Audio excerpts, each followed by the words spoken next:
ыр дыбыстары. ыр дыбыстарының үнді дауыссыз екені. ыр әріптерінің емлесі.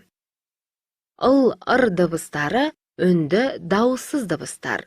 Бұл дыбыстарды айтқанда өн шығарып, созып айтуға болады.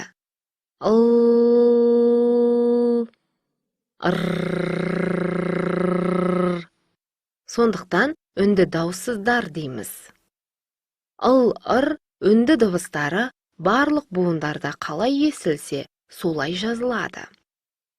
ыр дыбыстары сөздің басында келсе алдынан о дыбыстары естілгенмен, олар жазылмайды. ыр дыбыстарының сөз басында айтылуы: ылақ, ылас, ылай, реніш, рахмет, рұқсат, разы.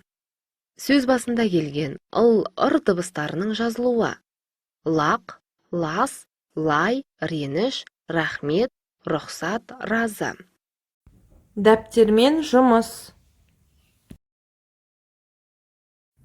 Дәптерімізге бүгінгі күнді жазамыз. Қазанның 23-і үй жұмысы. 56-шы жаттығу 62-ші бет. Берілген сұрақтарға сүйеніп, суреттегі құсты сипаттап жаз.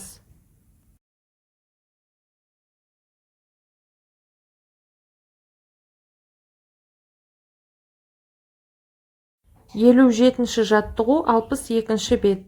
Сөздерді көшіріп жаз.